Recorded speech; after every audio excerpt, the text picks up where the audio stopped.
Yeah, we're live, John. We are live. Okay, cool. Nice. It's Wednesday. Um, so yeah, where do I want to start?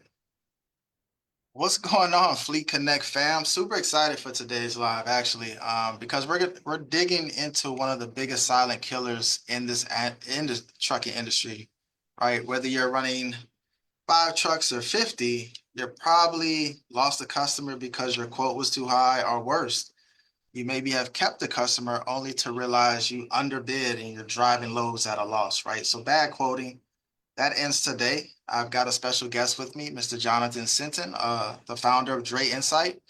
He is a beast when it comes to quoting lanes with data, not guesswork. And while his roots are in drayage, the knowledge he's dropping today will help every truck owner and fleet operator watching. And we're talking how to quote lanes and when, how to stay competitive without sacrificing profit, and how to avoid getting priced out of the market. This is one of those lives where you'll definitely want to take notes, because if you don't get this part right, your growth will always be capped. And yeah, so if you're watching us live, definitely put a one in the comment section. If you're catching the replay, just put replay down, and we would definitely, get to any questions as we go. So if you have any questions moving forward, anything doesn't make sense, or if you just need some clarity around some things, definitely put them in the comment section as well. Again, Mr. Jonathan Sinton, I appreciate it, man. Thanks for being on with me. Yeah, thanks, Glad. Appreciate it. Thanks for having me. Gotcha. So I mean, for a lot of the people that may not know who you are, I know you're highly respected. Can you give the viewers just like a summary breakdown of how you got into transportation and what kind of led you to what you're doing now to help fleets? I think everybody has a story as to how they got into transportation. It's very few people had the intention, well, at least a number of years ago when I first got into it, of getting into the business intentionally. So I was actually working for a finance company and living in New Jersey, and the ex-wife of somebody from Maersk was living across the street and needed a job, got an introduction, and then lo and behold, got into international transportation. Got a job with Maersk, spent about 18 years with them in different operational and commercial roles, and then spent some time at a TMS, and then started up with Dray Insight. But I think the interesting piece from where I started is really getting a sense on the steamship line or the customer side. And I think international, especially with drayage, is a little bit more complicated than you would have with over the road. So it gives a unique sense or view. And what we realized is that there's a lot of inefficiencies in how trucking operates and how carriers operated. And it's one of the reasons why we started Dray Insight, is to, give some sort of a level playing field back to motor carriers, so that they have a fighting chance against some of these larger shippers, brokers, and BCOs that have a lot more information than the individual motor carrier might have. Gotcha. Well, let's start here, man. What happens when a fleet just kind of goes with their gut on lane pricing instead of using like real data? That's it's And this is what we see, and we talk to a number of different companies in different sizes, and uh, uh, what we find is you have individuals that have been doing things for a long time, and so their pricing, or they they they use their intuition, which can be good, but it doesn't give you the full picture of exactly what's going on. You have an idea, but you're only looking at one little piece. And so you take your experience, you think you're at here at the market, you think what you're doing, but are you actually looking at the full picture of what are all my costs, breaking it down, what's my overall profitability, how am I actually doing on a specific lane, and looking at the details? Because a lot of times you use, when people are pricing, they price on what they feedback they get from a customer. Customer might say, "Oh, you're too high." Well, that customer has talked to 20 other motor carriers to figure out what the rate is. So what they're telling you might not be actually what you need in the market or what you should be doing. And if you're just going by either what people say, maybe what is your own experience and what you know, you're really missing out on let's say the details, and it can make or break a company. So it's like with anything is I think a customer is doing this, I think that this is happening, but if you don't have the data behind it, you don't know for sure. And you want to make sure that you have that data to validate it. And if you don't, that's where people just get into trouble. Yeah, that's definitely interesting. Why do you think so many carriers kind of still price that way? There's been a lot of investment in TMS software and ARAP products. And it's really how do I execute and how do I get paid? And how do I pay? And a lot of people don't focus on the commercial side of the business.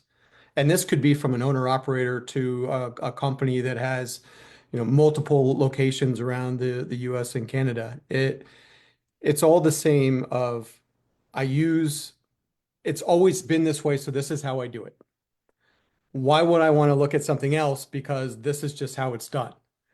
And a lot of people, I don't think that they question it because that's just how the mindset works. And you really need somebody, a change agent, to be able to say, let's look at something differently. We need to expand, we need to grow, or we need to get out of our little, I don't want to say rut, but sometimes you hit the ceiling of what you can do with your current capacity, and you need to say, how can I break out of that and how can I do more? And if if you don't focus on the commercial part and you don't focus on building relationships and what you need to drive the business, you're really missing out. And a lot of people only know what they know. They don't know what else is out there. And if someone doesn't teach them that there's something else out there, you're not going to factor that in into how you do business. And that's where if you look at especially trucking is there's not a lot of communication. People aren't really sharing a lot of information. You maybe you're going by a load board as to what's been, but you do your job and you execute it. In drayage, it's very secretive and very regional, so it's a little bit different than over the road. But people think that they have all these trade secrets, but we really don't have trade secrets. It's just that's just kind of how you've been doing it. And so what we're trying to do is get, let's say, the traditional way of doing business Hmm. out into the forefront so that you can start thinking about how do I do things differently. And it's not to say that people are doing things wrong. It's just, is there an alternative out there or is there a better way out there? And you look at it as if I'm using a load board, how do I get off a load board and how do I build direct relationships? If I have direct relationships, it's how can I grow that or what other lanes can I get into? Or it could be is, am I really as profitable as I am? Or if someone says, I'll give me a $50 reduction and I'll give you 100 a week, are they actually delivering on that? And you're actually recognizing and seeing that revenue because that's what you're building it on. Also diversifying. I have a customer. We've heard this is, well, I have Amazon and they're my customer or Walmart. Well, they change suppliers and now you're out and now you're whole, all your eggs in one basket. How do you figure out how to do it? How do you pivot? And that's where we like to come in and help out and give that visibility of what are the other things that you should be looking at and not just I can do it or this is the way that it's been done. And it there hasn't been a lot of investment in that space. And really one, we want to build a business and we want to, make money, but also if we can help people out on the commercial side, it can help to stabilize prices. It can help to enhance decisions because if you're, let's say, an individual and you're pricing in a certain corridor and you think that you're going to make some money, but you're actually tanking the overall market in that corridor, what you're doing is you're bringing the whole market down. And so really what you're doing is you're kicking yourself in the shin where you could have actually been doing better. And actually, if you had the visibility, maybe you're making more, but then the overall, there's some stability in the market. So if you look at, let's say, swings and irrational swings within prices going up and down, if people have more visibility on what's my cost, what am I doing, it should level things out a little bit so you don't have these wide springs or swings in pricing markets. Yeah, that's also interesting. We had a great conversation. Ramel was on last week, and we were talking about building winning relationships in the industry. And you just spoke about, having that traditional relationship building aspect of building a business in transportation. I always, when I first got in, kind of found it funny that a lot of people operated, trucking kind of was a little bit different on how a lot of people were operating as far as every other industry out there and how they, built relationships or got more visibility on their business or just letting people know that the trucking company actually existed. Was very interesting dynamic to kind of take a look at. And we spoke a little bit about being on load boards and building that customer relationship. For somebody who was trying to figure out how to go about building those relationships, what would you kind of want them to know? I, I would say that load boards, I think, served a purpose at a time when there needed to be a little bit more transparency and to get business out. Load boards to me have moved in a direction that are advantageous to a broker, forwarder, or customer, and more of a disadvantage to a motor carrier. And so, how do you get out of, let's say, doing it one way? And it's kind of what I was going back a little bit before, is looking at things a little bit differently. If all you know is going on a load board, then you're going to be going on a load board. What I would look at and see is, well, what's actually happening with your business? What's actually happening with your quotes? What are the different lanes that you are getting on the load board? What trends are you starting to see? So it could be, I'm on a load board, I'm looking at different lanes, and all of a sudden I start to see the same customer. Okay, this is interesting. Now you start to look at, well, where are their patterns? Is there more that I can get into? Maybe there's an opportunity that you can go. And it's really about how can you make that connection? Because if you're on a load board, it's very transactional. I mean, it's like anything. If you're sitting behind a computer and all you're doing is typing, and we see this in social media all the time, is people can say whatever they want to say, and you're not really building that relationship. It's how do you start to build that relationship? So if you can use the information that you have, actually see how you can take that into your advantage, well, maybe it's worth a separate email that's not related to an actual quote. Maybe it's saying, hey, I noticed that you priced on this and this and this. I have some capacity here, or maybe I can't do this, but I'd be very interested in talking about maybe there's some opportunities here where I have some opens. Do you have something available? Maybe it's not load board business, maybe it's other business, but it's taking that and actually making an introduction, try to build a relationship, because once then you have a relationship, and you can still use load boards, but you want to start to get is what is that steady business? And I think we all want to have is I want steady business. I know what I'm going to do in the morning. I know what I'm going to do in the afternoon. And when you're on a load board, you don't really know. You're kind of all over the place. Is this really going to happen? Use that as your stepping stone to develop relationships. Use that as once you develop relationships with one, that can open the door to develop relationships with others. But you have to have the mindset of I want to do it and I want to try something else. And I hear a lot of people that want to, they just don't know how to, they don't have the tools to do it. I think that there's plenty of people out there that they just they don't want to build relationships. They don't want to have that, and they're fine with load boards. Great. I mean, absolutely, you're going to have different individuals within the market, and you're going to need everybody within the market. And I think that's fine. It's the people that want to do more, is understanding those trends and making the connections. So you're not just a number, but you're actually a name. Because if someone has a name and they recognize that there's a name, if they have an opportunity, they may want to go and try out a name. And then once you have it, you got to execute it. And that's I think a big thing that we see within the industry is just because you have business doesn't mean that that you're going to execute it. You have to execute it and show and what's that value. And that's the big thing is that stickiness. And then coming from my experience with being at Maersk is you want someone that's going to be reliable. You're going to want somebody that's going to be able to execute the business.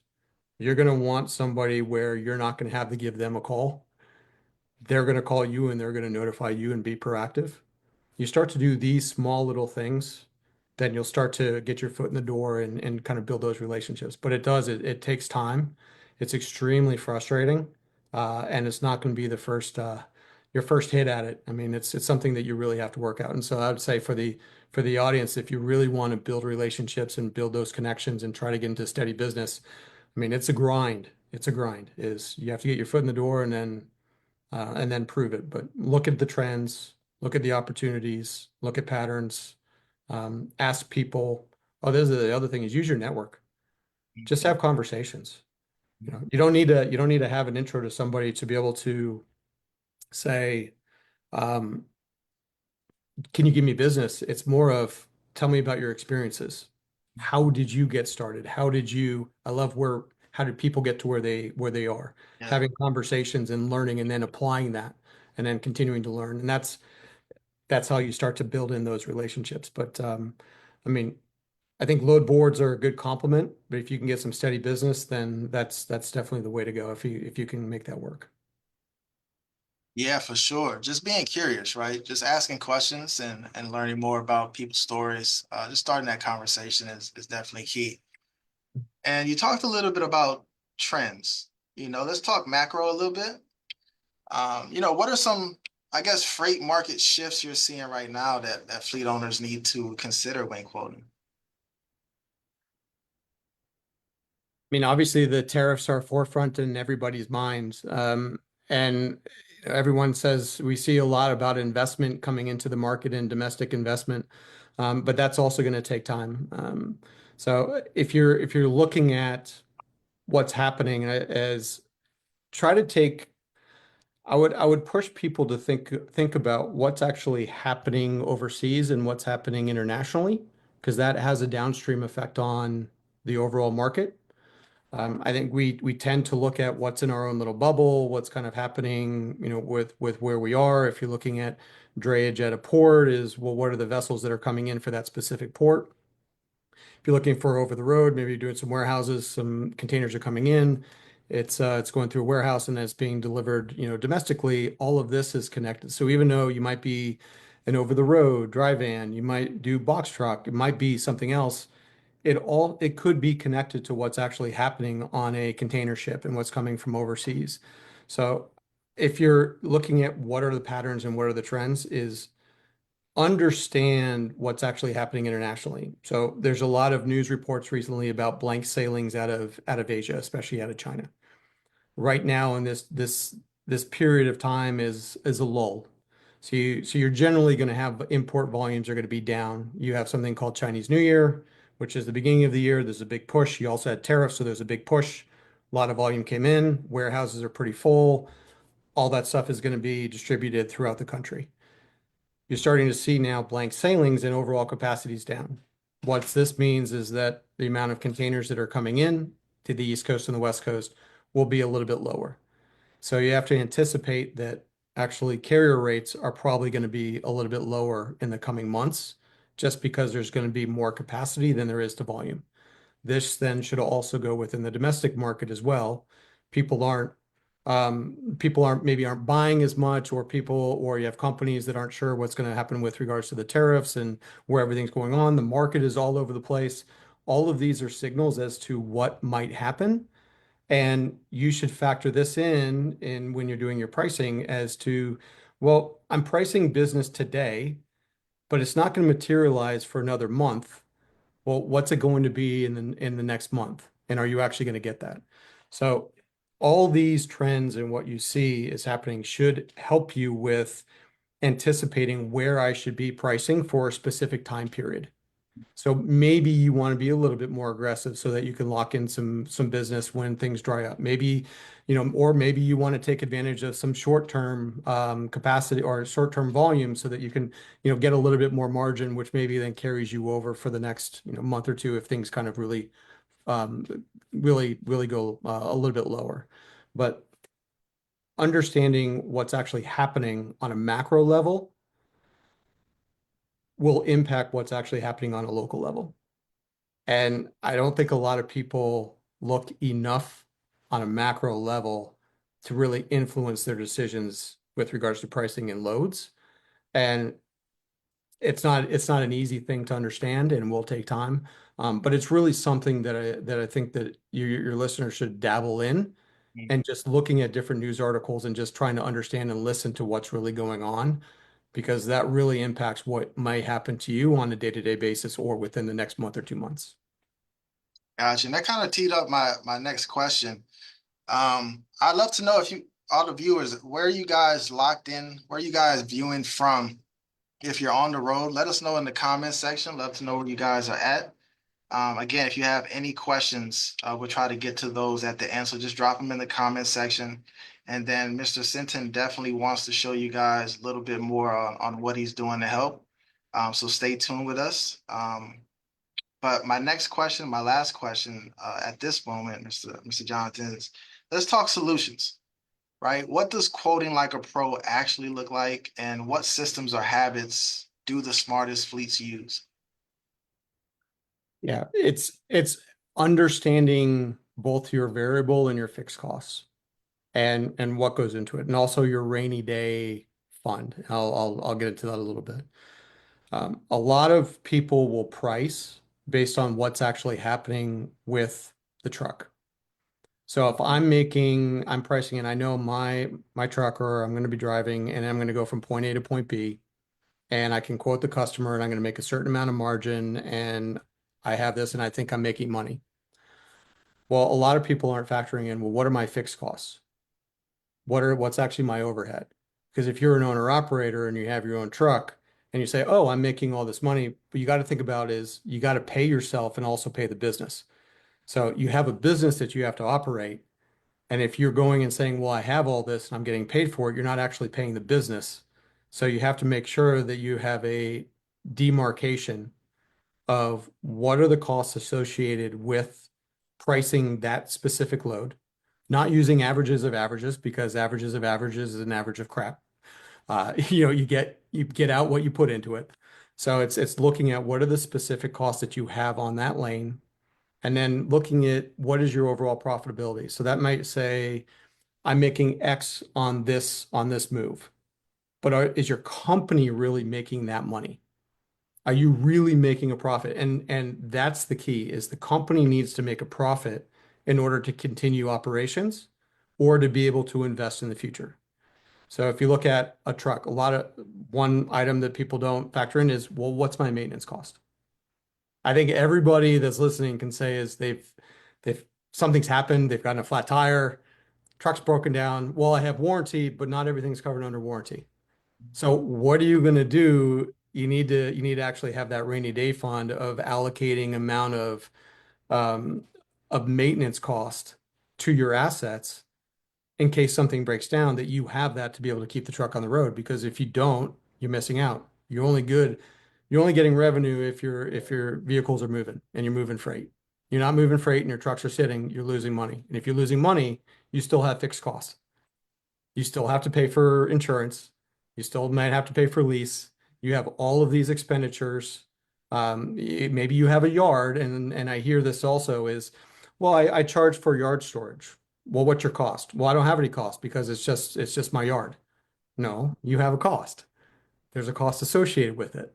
And you got to figure out, is that yard profitable or is that yard not profitable? So actually looking at the specific aspects of a quote, where you're making money, where you're losing money, what you're giving away for free, because free is not free. You're actually going to have to pay for it. And you're not factoring that into your overall profitability. So what you think you're making is really not what you're really making. And then not only you're not what you're really making, but then your company as a whole is not making. So you're like, wait a second, where's all my money? Why don't I have anything? Because I should have this and I don't, and I have this. And I think a lot of people are scared to actually factor in all the costs. So it's like we'll be going through and you build out a quote, and then all of a sudden, like, well, I have this cost. Oh, I have this cost. Oh, I have this. I'm like, well, what about this? Next thing you know, your margin's going down, down, down, down.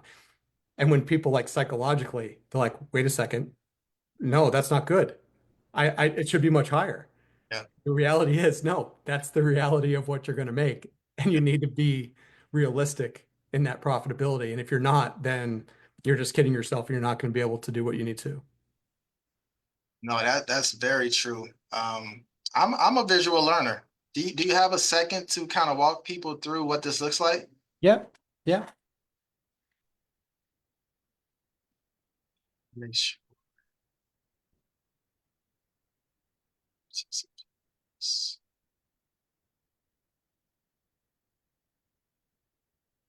So I'll make you the host and Should be able to share your screen.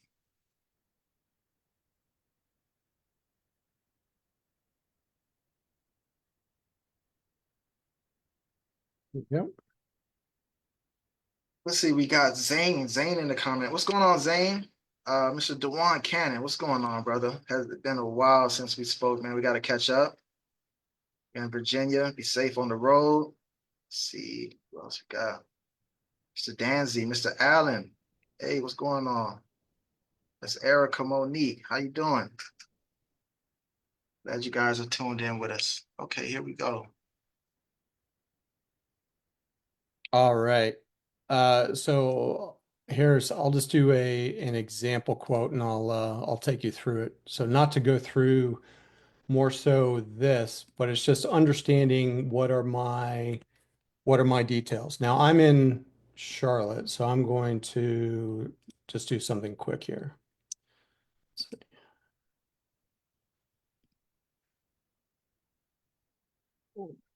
I'll just do this. Yep, there we go. I'm on a little delay, which there we go. I'm going to do Charlotte, North Carolina. All right. There's so many different ways. This is the part of the issue with our industry is that there's so many different ways to figure out what is my user driver and then also what am I going to charge to the customer.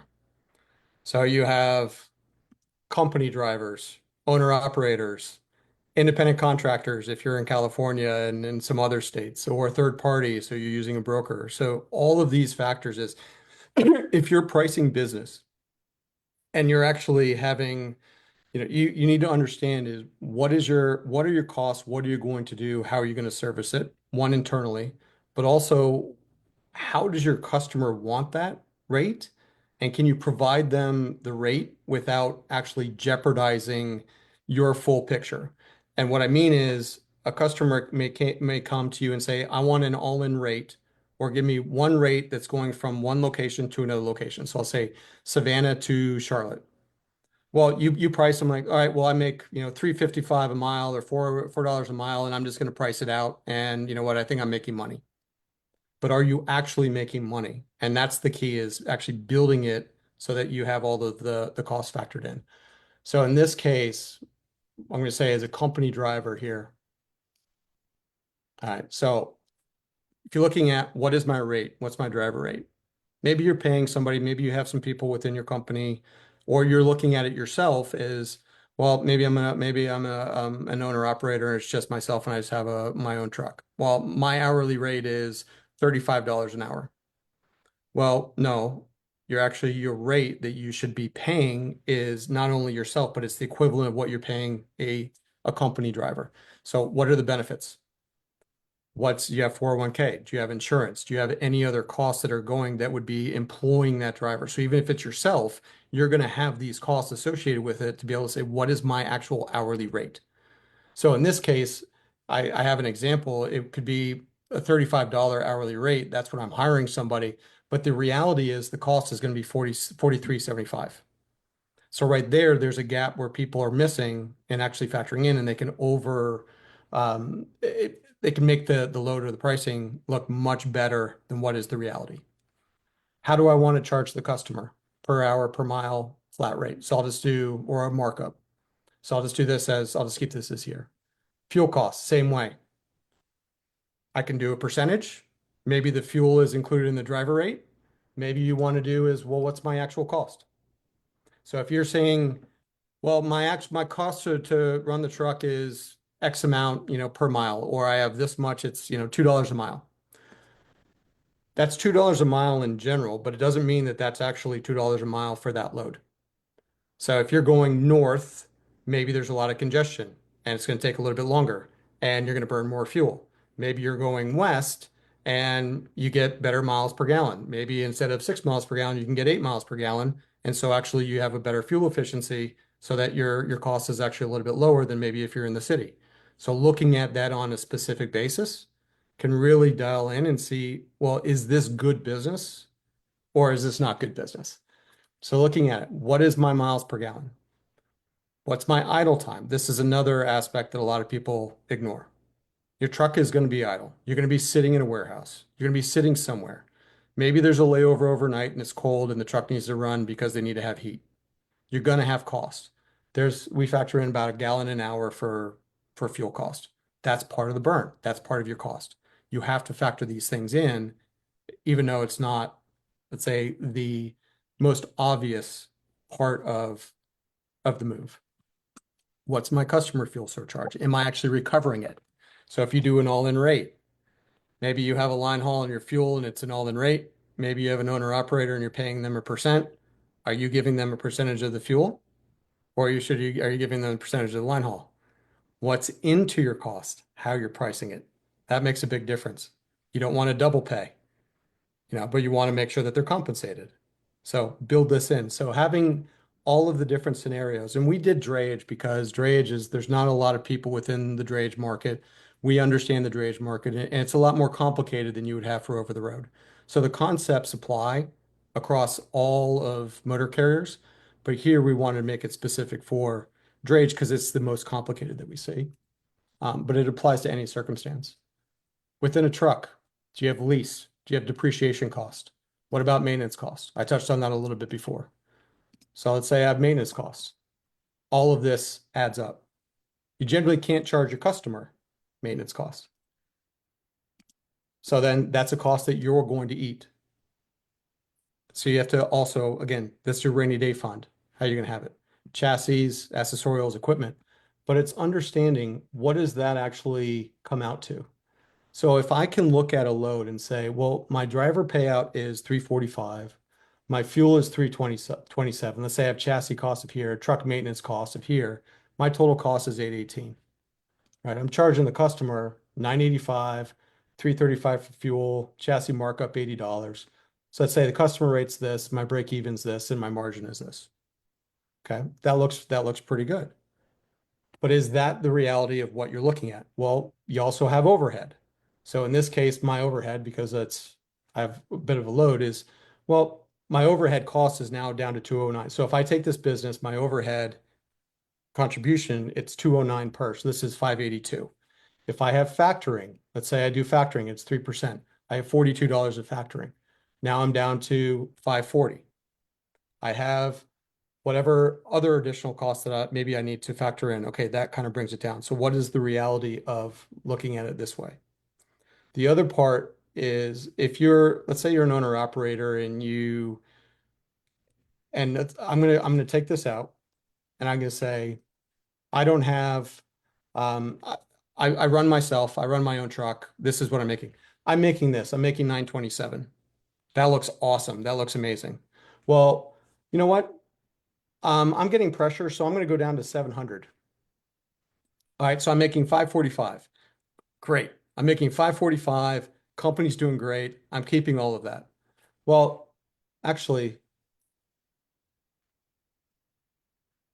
I actually got to add in my pay, and now my margin is only $200 because you need to factor in what is the pay, what's my contribution, what's the impact of actually making a reduction, and what's gonna happen to my overall profitability. And this is where we get into issues, I think, within the market is if you're always winning business, you're probably pricing too low. If you're never winning business, you're either too high or you're being used for a benchmark. And if you're being used for a benchmark, you really want to be doing business with that customer. That goes back then to the conversation that we were having about how do you get stickiness. So if you continue to lose, have a conversation with the customer and ask, why am I losing? What's going on? Am I high? Am I low? What's actually happening? Then you can look at your own criteria of how you factor it in to see where can I do better? Where's my cost high? Where am I running high? Where do I need to find improvements? Where do I need to actually, be more streamlined? So it gives you all this level of information. And I think the big part is if you're always winning business, you're probably leaving money on the table. Generally 50% plus minus. You want to lose some business, and I know that that's kind of contrary to what we want. But you do, if you're interacting with the customer and you're always quoting and you're always winning, unless you have a relationship and you know, and maybe it's steady business. But if you're using a load board and you're always winning and you're winning every single time, there's a reason why you're winning and not other people are not winning. And you Mhm. need to look at it and you say, well, why am I winning? Where's my cost? What am I doing? Am I actually making the money that I need to make? And that's where kind of going back here. And what we've had is a couple people that have used the platform and they've gone back and they've repriced loads and they realized where they thought they were making $600, they were actually making 400 or $350. So they're buying and they're investing and they're doing things based on in their mind that I have this amount of money when in reality it's not, and then you get into trouble. So it's all of the small things that can catch up to you that you just need to be aware of. And then it all it does is it helps with your pricing decisions. So you want to make sure that you're pricing the best for your company. But the key is if you're going to price low or you're going to reduce your rates, as long as you understand why and what the reason is, then that's fine. But there should be a reason and you should know exactly why and what that impact is to your company. If you don't know the impact of the company, you could be in trouble.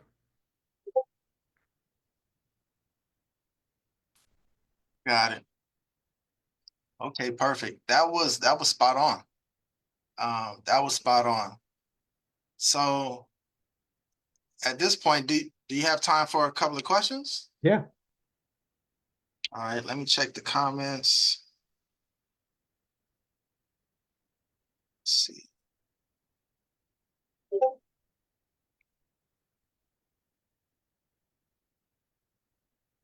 Here we go. So one question I see is what kind of cost savings can users expect by locking in truck quotes compared to traditional methods? So what kind of savings can you expect by locking in truck quotes? And so you mean like contractual quotes? You think that is? I think so. If you're still on, if you could kind of, I guess, reframe the question. But did you want to kind of speak on that a little bit? Say it one more time just so that I think I have an idea. Yeah, so what kind of cost savings, it may be fixed or variable cost savings, can a user expect by locking in truck quotes compared to traditional methods, maybe like load boards? Okay. I think So, the if you're looking you from a load board, you're kind of backing it in because the load board will say, this is the rate I need, or this is where I need you to be. So then you say, all right, I have it and I have my end result. And then you kind of back in what is your cost? And then you have to see is what am I actually making in that? And if you look at more of a traditional quote, so if someone's sending you and a customer sending you directly a quote, say, hey, I need it for this business. I want you to run on this. You really should be building it from your cost up to get to the number that you need.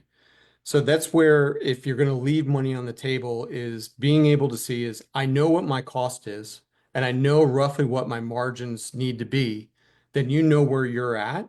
And it's a different conversation than trying to back into a number because if you back into a number, you're going to fudge your numbers to make it work because that's just like we're just in human nature. You want it to work so bad because you want the business or you feel like you need the business. You're going to figure out a way to make it work within the numbers. You're like, okay, no, it's going to be this and this and this. But if you actually build it from the top up, then you know where you stand. And that's a different negotiation period or you're at a different level. Meaning if a customer comes back to you and says, hey, I need a $50 reduction, and you then look at it and you say, you know what, I can't do that, but here's why. I have this, this, this, this. I'm not making a whole lot on it. I can't do it on this load, but let's see how this works. And let's do it at this rate. And then, you know what, maybe there's some other loads where we can have a conversation, but I need to make sure that I make money. And it's if I make money, you're going to save cost overall, even though you may be paying a little bit higher because I'm going to make sure that it gets to where it needs to go. You're not going to have any delay. You're not going to have storage. You're not going to have demurrage. You're not going to have anything else. I'm going to make sure that it gets executed.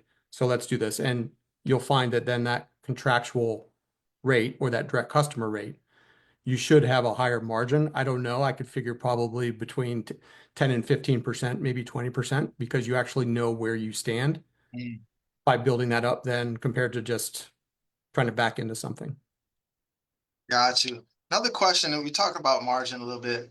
What is a healthy margin for a trucking company? I know it kind of differences based on size. And a 20% margin hike is really uh really great. Is there a difference you see when people before people kind of come to you and then after they implement these tools to, what does that healthy margin look like and what's kind of like where do they start and where do they kind of end up going through this process?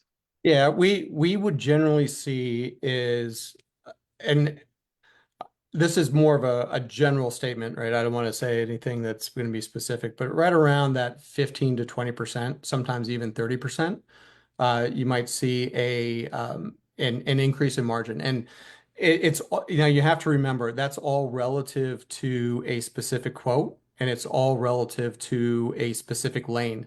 So your overall book of business, that's kind of difficult because then you're spreading it across the whole aspect. But if you look at a specific quote, a specific lane, building that in a couple examples, it's right around that number.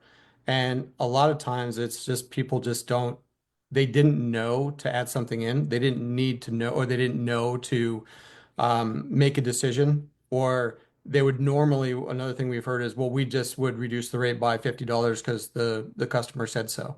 Well, now they're not doing that. So then their margin, they're actually keeping that margin and they're being able to then actually being able to deliver that. So it's by having that information, anywhere from 15, 20, 30%, they can see some upside benefits. But as you said, everyone is completely different and every Okay. situation is completely different. Yeah, got you. And another question, how does the tool's profitability compare to, I guess, competitors in the logistics space? I think most of the time is you have pricing tools will just give you a line haul and fuel, and they won't really break down what is the real costs. And we've done some research both on over the road and within drayage and what it produces. And um, I think a lot of legacy platforms or systems, they look at, well, what's the easiest way to get to the mass market? And it's more that high level pricing as to this is what I expect because they're not built necessarily for the motor carrier. They're built more for the result to the end customer. So if you look at what's the biggest segment is you're going to have your forwarders, your brokers, the customer side, and a lot of software will focus on that because they control the cargo.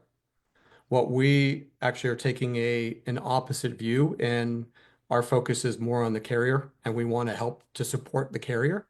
So we give you more information on what is your real impact to your business, not what it would be to a forwarder, a steamship line, a broker, or BCO. And that's really the difference where we want to get into those details compared to more of that high level satisfy the full market. Not really. You do have a lot of pricing tools that say that they're for motor carriers, but they're really masquerading, and it's more for the end customer than it is for the carrier themselves. And I think Wow. that we have a different view and mindset towards how we approach it. Wow. Nice. This is definitely impactful. I think a lot of people got a lot of insight from this presentation. But Mr. Senton, any last words or anything that you would want to leave the viewers with? I would just say is it can be really hard looking internally at your business, your company. If you're an owner and you have employees and you have drivers, or just if you're a driver yourself, it's when we look internally and we have that introspect, it's people can view it as a criticism of yourself, and you don't want to criticize yourself. But I would say is every once in a while you need to do a sanity check of what's actually being done. Am I doing things the best way that I can? Am I making the right decisions? Am I actually being profitable on this? Is it okay to lose a customer and tell them to go away because I'm not making money? Just running your trucks just to run your trucks. I'm losing $50, but I'm keeping my trucks moving. Well, no, you're losing $50. You're going to run yourself out of business if you keep doing that. So it's don't be afraid to look internally and admit that maybe it's not going the way you think it is, or that maybe you don't have all of the answers. And that's one of the things that I come across with is I hear a lot of people say, "Well, I know my pricing. I know what I'm doing." And then when you actually sit down and you go through it, they're like, oh, I didn't take into that in consideration. Oh, I didn't take that in consideration. So that introspective view of being a little bit humble, that will go a long way to make you successful and profitable as an entity. Yeah, self accountability. That can be difficult, super challenging for people to Very, count. very, but that's I, where we want to, I mean, if you're speaking with data, yeah. people have it with data. I mean, that's what we're trying to provide you is, that information so that you can do it because it's very, very, very hard. Yeah, you definitely don't want to run a business based on how you feel and your emotions. You want to kind of go by the numbers. And Exactly. people can be afraid of numbers, but I don't think, I think business is all psychology and numbers. Being able to tap into that self-reflection of understanding that, hey, this is something that we definitely need to do. And then understanding what are those numbers and making sure to track those on a daily basis. You Yeah, know, exactly. it's kind of hard to call a play without knowing the scoreboard, right? That's right. So you got to have the scoreboard, got to know if it's fourth quarter, how many points you're up or down, and you can call the next play based on that specifically. So yeah, I appreciate you hopping on, Mr. Johnson. Thank you. Yep. No, appreciate it. This was good. Appreciate the time. Absolutely. Where can people find you? I know DreInsight.com. Yep. Link. You can go to drayinsight.com. You can send me an email if you, I mean, Clay, if you want to put that in the chat, Yeah. jstinton@drayinsight.com. Shoot me an email. And then love to connect, even just to go through some example quotes that you have and do a sanity check and just to make sure that, everything is as they expect it to. So people can get in touch with us at any point in time. Absolutely. And I'll drop a link to the calendar if people want to book a demo directly through the comment section. That'd be great. That'd be awesome too. Again, Mr. Jonathan, I appreciate your time. Thanks for all the information and insight that you shared with the community. Um, any other last words before we part? No, I think that's it. So everyone be safe out there. Awesome, man. I appreciate it again, and I'll talk soon. Sounds good. Thanks, man. All right, take care.